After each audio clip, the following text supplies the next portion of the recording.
बिस्मिल्लाहिर्रहमानिर्रहीम। शुरू करता हूँ अल्लाह के पाक नाम से जो बड़ा नहायत और रहम करने वाला है। दोस्तों अज असा अपना साबिर खान चाचे साबिर खान पठान को आए वधे हैं। दोस्तों उनका शौक देखना आए वधे हैं और थोड़ा कोई शौक दिखे सूँ तो ये उन्होंने बेटे हसन खान। क्या हाल है हसन खान? ठीक हो? तो बेश ठीक है। ये पीर पठान कला साढ़े जिले लिए तो मशहूर है। बहु अच्छा कला बे हर मेला च वेंदे भजते माशाल्लाह। मेले भी इन्हें कीते ते मैदा कला भी इहो है पीर पठान कला। क्योंकि मैं चाचे साबिर खान का शागिर्द हाँ। ई मामले नेज़ाबाजी जड़न का मैं आया पहले सबक में कुछ चाचे साबिर ही दीते इंदे घोड़ा के कट्ठे असा घोड़ा भजे नहीं। ते दोस्तों घोड़े दिखे सूँ ये घोड़े माशाल्लाह बहुत अच्छा स्पीटर घोड़ा वलेती घोड़ा है बहुत स्पीटर। हसन खान इंदे बारे कुछ दसे सो घोड़े दे ना क्या है घोड़े का नाम सदाई हैदर है माशाल्लाह। कितने घोड़े ना अपने हसन खान? आपने को इस टाइम ट्राई माशाल्लाह। क्लब जो ही घोड़ा खुदे या की पूरे अच्छा और अपना घोड़ा नंबरी और वो घोड़ा देते हैं नंबरी घोड़ा दिखे ने। दोस्तों गर्मियां का मौसम है। गर्मियां की मौसम सायेदार दरख्त तले बथेंदे क्योंकि सायेदार च एक खुश रहते जानवर ते जितनी इनको ताज़ा हवा मिले ना ये बेहतर रहता है। इन्हों के हसन खान खुराक दे गर्मियां के हवाले नाल कुछ रहनुमाई फरमावा। ठीक है सारे को ज्वार है। अच्छा तो दाना पानी कोई जाओ दाना पुसा के ठीक है। ते ई घोड़े का अपना नंबरी घोड़ा है माशाल्लाह बहुत ही खूबसूरत हैट अलग कद माशाल्लाह बहुत अच्छी कद। ते इनका क्या नाम है हसन खान? इन्हें वफाए हैदर माशाल्लाह वफाए हैदर। सुना मैं इन है जो थोड़े रकबे माशाल्लाह पेट वाले पासे को ते उनते होंदे नहीं उनके लगे मिले से अच्छा जेरे वाले मेले थी ने मत इनके घर लगे ना दे ठीक उनते भी इन्हें घर है। अच्छा इनते भी घर है। ये घोड़े त्राय हिन ते सवार तुसा चोखे दे खुद असा आप सवार सारे को सेक्शन है ठीक है। चार थी नहीं मेले त सवार थोड़े होंदे बाए होंदे तुसा भजदे हो पहली पट्टी तुसा खुद भजदे ठीक है। ते वापस मेले तो बाद इन्हां दियां तैयार होंदी है इन्हां दी चढ़ी होंदी है ओ चढ़ियां कौन करे? वो ऐसा आप करने से सवार ना करने ठीक है माशाल्लाह। अच्छा ये चंबा घोड़े माशाल्लाह ते इंदा नाम क्या है?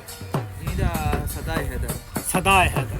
जक्का त्रिहां तो इकट्ठे दिसाए वफाए हैदर दुआए हैदर सदाई हैदर माशाल्लाह हैदर ही हैदर जी मैं हसन भाई ये दसो कि तुसा घोड़ा दा शौक कितने अरसे तो रखते पे हो ते ये शौक कैसा शौक है? अच्छा शौक है? क्या लोग देखने वाले दोस्त जिन्हें आजकल नवे मुहब्बतीन को रखना चाहें तो उन्हें क्या मशवरा देते? ये सारे अबाव अजदाद तो आंदा पे ठीक है दादा तो बिना खता दी पे ठीक है और घोड़े भी सारे माशाल्लाह माशाल्लाह। अच्छा तुम्हारे मतलब एक खानदानी तुसा घोड़े रखते हैं? जी हां ये जिनके 6 7 7 8 8 कुछ मेरी सारे को अपने को दादे परदादे ये मिसाले सारे को घोड़े रखते हैं माशाल्लाह बहुत खूबसूरत है।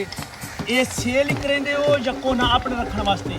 फिलहाल इस टाइम तक कोई सेल दे रहा था आप मतलब अपने मेले वास्ते अगम वास्ते तैयार करे। जी माशाल्लाह बहुत ही खूबसूरत है। तो एक घोड़ी को वाला घोड़ा को क्रॉस कराया जी वो क्या रख रहा है? भला ये रख रहा है वो नंबर ही अच्छा नंबर उसका नाम क्या है? वफाए हैदर वफाए हैदर। घोड़ी के क्रॉस है घोड़ी वाला प्रेग्नेंट है इंजा कोई पता नहीं ठीक है नाश्ता दादी आड़े शौक दी गाल है एक किला दूर धूपते में सब पैदल वेंदे पे दिल्ली माशाल्लाह बहुत अच्छी भाई पर खान से पुणी खा भी अच्छा है ते मैंने घोड़ी के वो घोड़ा देते हैं बहान का बहुत अच्छा खान से पुण का खान से पुणी बाकी बहुत पुराने शौकीन हैं।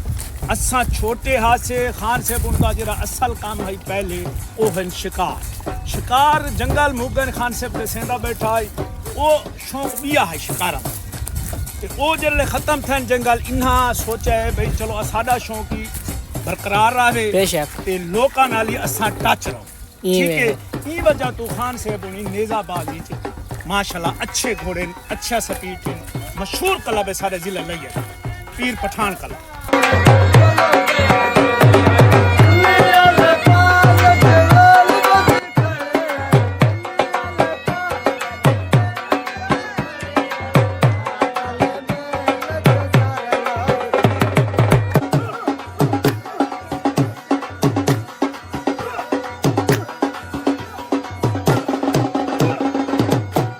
घोड़ियां मरैनियां खड़ी है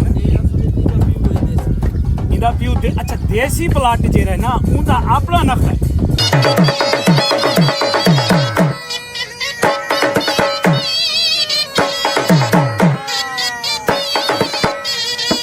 ਇਹਦੀ ਮਾਂ ਮਿਕਸ ठीक है ਥੋੜੀ ਦੀ ਮਾਂ ਤੋਂ ਕੁਛ ठीक है ਤੇ ਪਿਊ ਦਾ ਪਿਓਰ ਨੁਕਰਾ माशाल्लाह माशाल्लाह माशाल्लाह अच्छा प्यू का नुकरा है ਜੀ ठीक ठीक अच्छा माशाल्लाह ये कितने सूए दे चुकी है ਸਾਡੇ ਕੋਲ 3 ये 5 किला ठीक है साडा बनावन दा मकसद ये है कि शौक थाकू घर बैठे दिखाओ चलो असा तो गर्मी चाहिए बदे रहने हैं धूप चाहिए बदे हैं लेकिन दोस्तों को घर बैठे एसी वाले दोस्त तो एसी ते बैठे देखें पखे वाले तो पखे ते बैठे ठीक है दरख्त वाले दोस्त तो दरख्त वाले बैठे देखें लाजमी लेकिन लाइक कमेंट लाजमी करें